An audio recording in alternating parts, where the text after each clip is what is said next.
All right, we're here on the Rusty Pilot killing time today, and we're going to talk about how to get into aviation. Notice Fly with Trent is an old timer, and he's trying to do it. I thought we might give the reverse view of that. So I've got 1,500 hours of commercial, multi-engine, recovering CFI, etc. And yeah, I'm right there with you, 1,300. Gunner's got the same experience I do. We both went to colleges. Gunner went to Henderson, and I went to Delta State and Louisiana Tech. And that's the how, I would say, on how you're going to get involved in this. But we're going to give a curveball here. You and Gunner, neither one of us think you need to go to college to do this. If I could go back and tell my younger self how to do it, I would have said, put a spreadsheet together, buy an airplane, and go find a local flight instructor, and don't go to school to do it. Do it all Part 61. Do it all Part 61.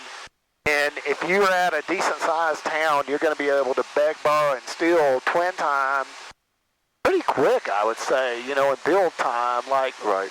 What is your experience with that now that you're out of school? Well, I would say if you're going to go Part 61, I think the hardest thing that you're going to have is finding an instructor.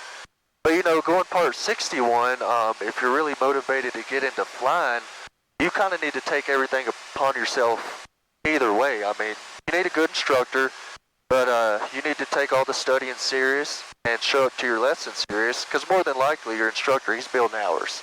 Yes. You know, so he's going to milk you if you let him. So, yeah, you can't let somebody milk you for your money. You got to show up to every lesson prepared and serious, and you can get through your ratings.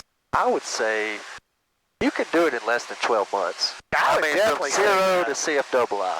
Yeah, I would say you could go all the way through in 12 months or less. Now, that's not to say you couldn't spend the $100,000 to go to ATP, or like in Little Rock, we've got, what, a 141? What are they? They have an ATP school now in Little Rock. Yeah, they have an ATP school there, but maybe 141, yep. Yep. You could go through one of those schools for $70,000 to $100,000, but I also think you could go buy a 172 with a six-pack and instrument rated, and probably do yourself a favor there. You get the experience of owning an airplane, having to keep up with it, and learning on a six-pack. I can always go to glass, but I guarantee you, if you were in glass, it's going to be real hard to go to a six-pack. Yep. But you would get more bang for your buck, and when you got ready to sell that plane, you would get a lot of your money back. I mean, you might get all of it back, as a matter of fact. But I would go buy something, and I wouldn't hold back on the engine. I would just operate the airplane, and then I would sell out for whatever the plane was worth with a run-out engine later on. Yeah, absolutely. We bought that Grumman, and it's probably got 1,500 hours left on the engine. We're not going to hold back. No, we're going to fly that Grumman and build time with my oldest boy, and we'll sell it off at the end of it for whatever it brings. But I would definitely do that. So that covers the how and the where, what to expect. When I did this 20 years ago, you could not expect a job in the aviation industry. When you got out, you were going to hustle along, flight instructing, and it was just going to be poor, and it was a struggle. And you had to have 1,500 hours, and it was a long field. Now, Hunter, how many hours you got? I've got a little over 1,300 now, and I can tell you, if you were a Part 61 guy, and you went and got your commercial rating, and you didn't want to go the CFI route, which I think everybody should go the CFI route, but it's not for everybody. But let's say you accumulated your commercial, you got 300 plus hours, you can go fly the pipeline, you can go tow banners on the coastline here in Florida, and you're not killing it, but you're paying your rent, and you're getting a lot of hours and great experience. Absolutely. The only thing you're lacking past that is probably to go get the ATP later on, but that in-between spot, I think owning an airplane and maybe having one other person involved in that airplane with you, the split that y'all could get in there, you're going to do a log the hours. FAA don't listen to that, but I guarantee you everybody does it. Absolutely. And just go, because the more you're in the system flying, even if you're doing it like we're doing it right now on autopilot, you've got to get used to navigating and communicating That's a big part of what a commercial pilot actually does. We've all got to be proficient at emergency procedures, Right. but the difference in a GA private pilot and a commercial pilot with IFR rating, etc., is listen to them on the radio and listen to them getting around.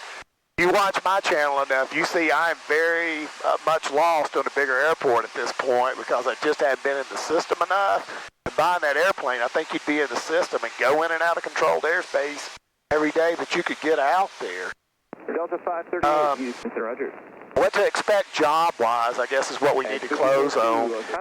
Now, I honestly think I could go back and get my second-class medical and probably go to work for somebody. I don't know what that would end up paying, but probably go to work. Yeah, there's a lot of options. I mean, run your options down that you looked at.